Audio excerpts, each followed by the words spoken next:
Barakatah Yahweh, Barakatah Yahweh Shah. All praise to Yahweh, Bahashem, Yahweh Shah, Bahashem, Rikakadash. Yahweh being the name of the Heavenly Father. Yahweh Shah being the name of His only begotten Son, who they ignorantly call Jesus Christ. Now, when you look at this potential World War III on the rise, and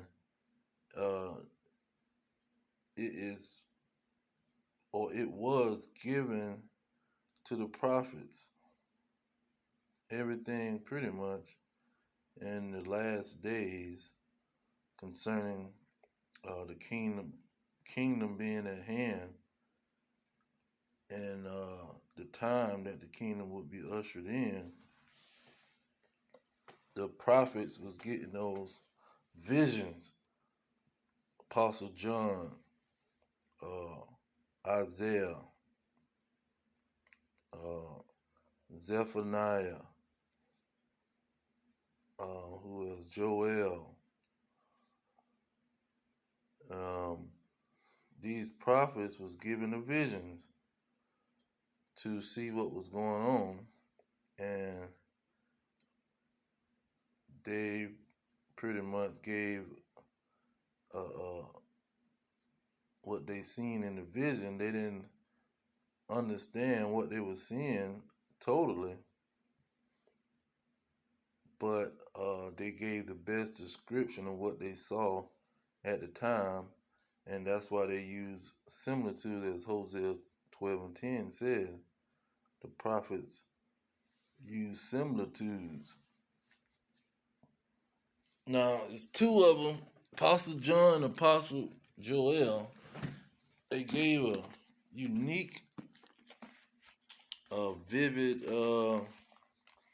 description of the destruction of America and what was going to bring that destruction. Now, let's see here. Let me get that Hosea first. Hosea 12 and 10, it say, I have also spoken by the prophets, and I have multiplied visions and used similitudes by the ministry of the prophets. So this is how the Most High speaks. This is how He prophesy and tell the future by the prophets. Okay, so the first one I wanted to get was let's see here, Hosea. You got Amos.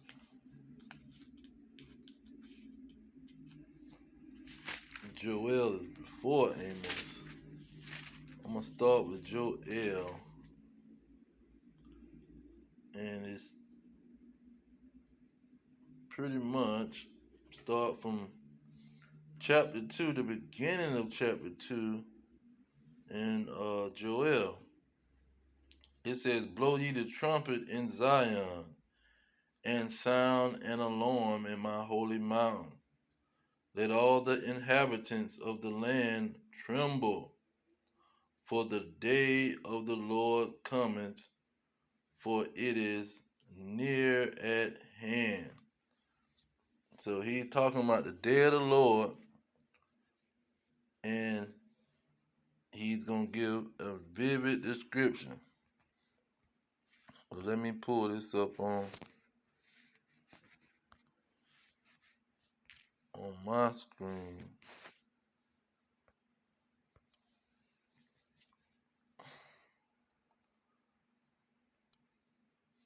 Let's see here. Joel chapter 2. Okay, it says, starting at verse 2.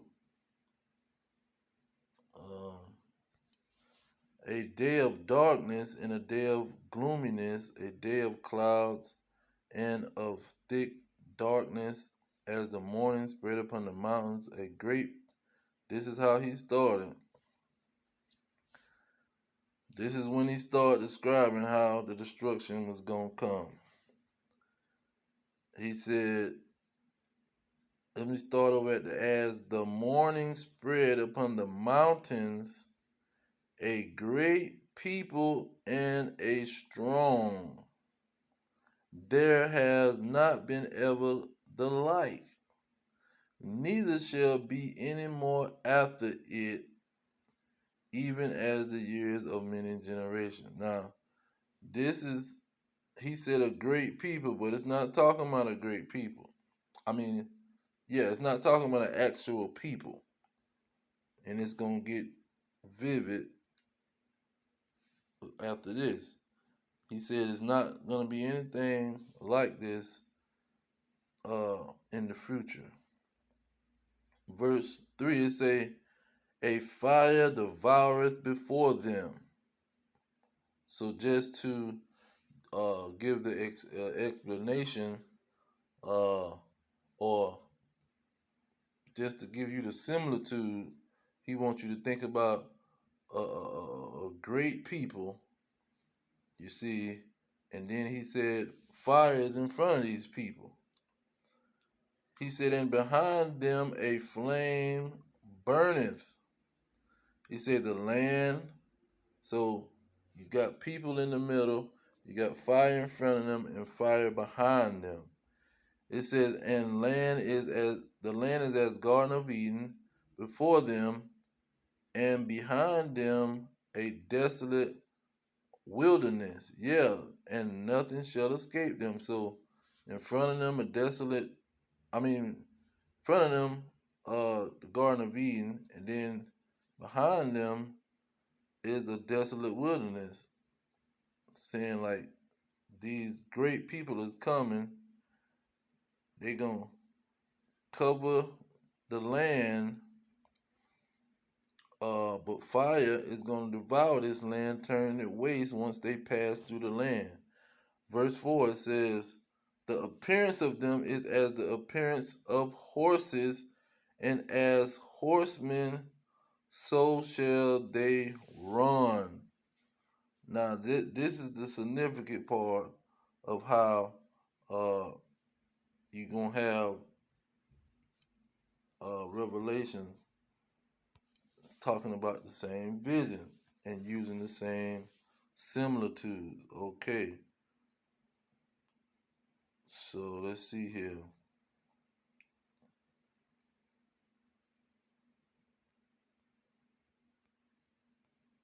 All right, let me get to the good part. Now, here it is in verse 16. It talks about the number of how many is coming. Now, the vision that Joel seen, he said that they was like a great people and strong. Now, this is what John is saying. And the number of the army of the horsemen were 200,000. I heard the number of them. So he described them as horsemen. Now, that Joel described them as horses. You see?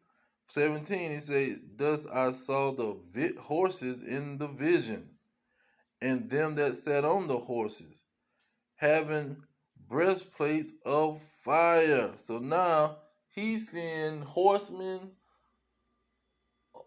great people too.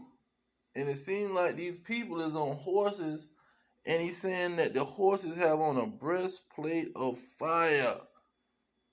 Meaning in some kind of way that these people got fire on their chest attached to them. He said in a jacinth,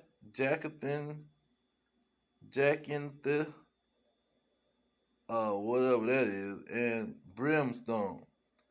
And the heads of the horses was like the heads of lions. So the head looked like the fire that was coming out from the head of these people or these objects was like a lion. When the lion mange it's like an orange color, and it's like in a round shape. It says, and out of their mouths issue fire and smoke and brimstone. So he's seeing a large body of horsemen or horses or people, and they have fire all around them, in front of them and behind them. You see, this is the vision that he's seeing. Let's go back to Joel. Now, Joel talks about the appearance of them, so shall they run. Verse 5. Okay, it says, like the noise of chariots on the top of the mountains shall they leap. So they're going to be on top of mountains. Like the noise of a flame of fire that devoureth the stubble, as a strong people set in battle array. So this horsemen, this group of people, they just coming fast, and they got fire all around them. It's a loud noise. Verse 6, he say, before their face the people shall be much pain. All faces shall gather blackness. Okay. They shall run like mighty men. They shall climb the wall like a men of war. So, just like verse 5 say, the mountains shall, on top of the mountain shall they leap. And this one say these can climb walls, meaning they gonna go high. And they shall march every one on his ways, and they shall not break their ranks. Neither shall one thrust another. So they're gonna be side by side or close to each other, and many of them, and they're gonna not destroy each other. They shall walk every one of his own path, and when they fall upon the sword, they shall not be wounded. You see, so these great people or horsemen or objects, they're not gonna be wounded. They can't be wounded. Verse 9, they shall run to and fro in the city, and they shall run upon the wall. They shall climb up upon the houses. They shall enter in at the windows like a thief. So they're gonna go pretty much and run into the houses, and they're gonna burst through the windows like a thief. It's verse 10, it says, the earth shall quake before them, and the heavens shall tremble. See, the sky and the ground shall quake. That's what that earthquake with Revelation chapter 6 is talking about. Revelation chapter 11 and 12 is talking about. Revelation 16, the earthquake. You see, there's many visions of this earthquake. This is another thing, Isaiah 34 and Revelation 6 is seeing when they see that earthquake. They say the sun and the moon shall be dark, and the stars shall withdraw their shining. See, this is all a part of that vision of this World War III Battle of Armageddon, final destruction. Verse 11, it says, and the Lord shall utter his voice before his army, for his camp is very great, for he is strong that execute his word. For the day of the Lord is great and very terrible. Who can abide in it? Okay, so this is exactly what was said in Revelation. But let's go back to Revelation 9. Let's go back to Revelation 9. The vision starts strong at 16. We left off at 18. It says, for the power of their mouth, for their power is in their mouth and in their tails. So in the front and the back, that's what his fire is going to be. Or the mouth, the front of it is where the power is, but in the tails you see fire. For their tail were like unto serpents and had heads, and with them they do hurt.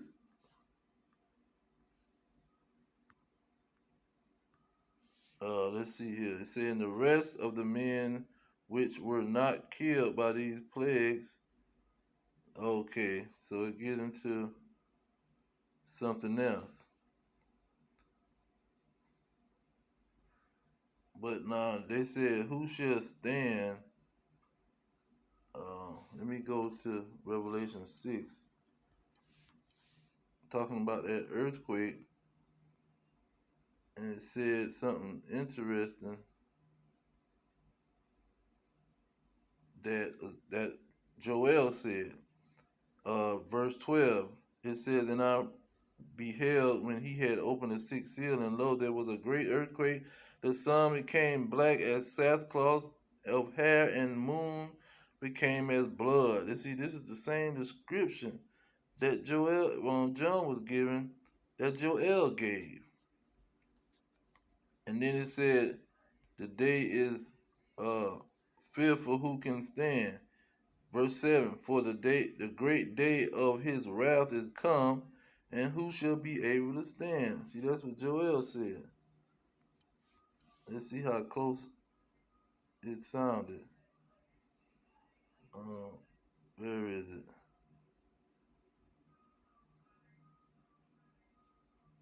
That's where it is, verse 11. It says, and the Lord shall utter his voice before his army, and before his camp is very great, for he is strong that executed his word, for the day of the Lord is great and very terrible. Who shall abide in it? See, but this is a vivid illustration of these nuclear bombs, to be specific. The nuclear bomb had a specific description. Then you got Zechariah 12. It says, here we go. It says, and this shall be the plague wherewith the Lord will smite all people that have fought against Jerusalem. Their flesh shall consume away while they stand upon their feet. See, this is when a nuclear missile drop, people is going to turn into bones. Their eyes shall consume away in their hole. See, their skull, the flesh that's on their skull is going to fly off.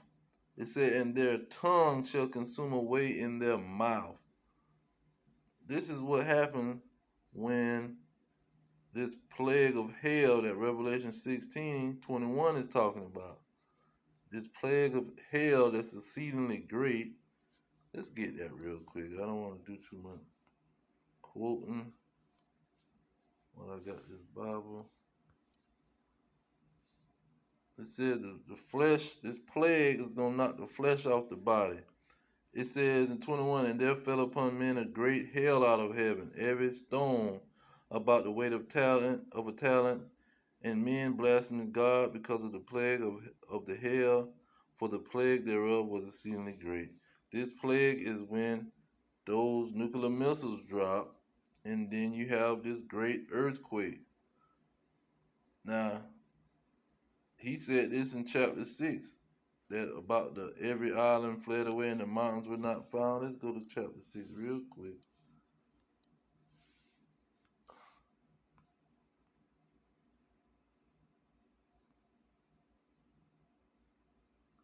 verse 14. He said, "And the heaven departed as a scroll when it was rolled together. Every mountain and island were moved out of their places." See, it's the same vision that was given. And certain parts are different, some of them the same. And let's see, where is this vision going to? Where is this destruction going to happen at? Where's the location? Okay, let's get that real quick. Because Isaiah prophesied this way before. Okay. Now it talks about the Lord wanting to destroy the armies of the nations. And then it talks about the heavens being rolled together as a scroll, like Revelation. And the fig tree, similar to like Revelation, which they probably got it from John. Or remembering the vision of John, if they even did that. But look at verse 5. He say, "My sword or my weapon shall be bathed in heaven." It's going to be in the sky. "Behold, it shall come down." So it's going to go in the sky first, then it's going to come down upon Idumea. Idumea is the Greek word for Edom. See, is the Greek word for Edom, which is the Edomites, the so-called white man, and all of his nations that he is ruling over. Because it was given to Esau, the blessing was given to Esau to rule until the appointed time, his appointed time is up. And this is what we're seeing with Russia and Ukraine. It's starting, the wrath is starting to come up upon Idumea. And he's starting to attack these Edomites. You see? And verse 6 here, if I can highlight it, it says at the end, I'm going to read all of it. Well, let me read the whole thing. The sword of the Lord is filled with blood. It is made with fat. It is made fat with fatness and the blood of lambs and goats, and with the kidneys of rams. Yeah, the kidneys of rams. And the Lord shall have a sacrifice in Basra. Basra is the United States of America, the head of the empire, of the American empire, which is going back to the Edomite empire. And a great slaughter in the land of Idumea. These America plus some of these other European nations gonna get nuked, and it's gonna be the great slaughter. The vengeance of the Lord is gonna come upon them. You see, and it's gonna be a great slaughter. Look at verse 9. This is going along with Revelation 9. It said, "The streams thereof shall be turned into pitch, and dust thereof into brimstone, and the land shall become a burning pitch." See, when them nuclear missiles drop, the land is going to be full of fire and burning, fire and brimstone, the lake of fire. What's that, Revelation 20? The lake of fire. That's why I say streams. It's going to be like a lake, a big lake or a stream of fire. So much fire going to be around. And the land is going to be destroyed. But I'm going to leave it there. All praises to Yahweh, Bahashem, Yahweh Shah, Bahashem, Kakadash. Double honor to the elders pushing the truth. Peace to the elect worldwide. Our kingdom is at hand. Shalom.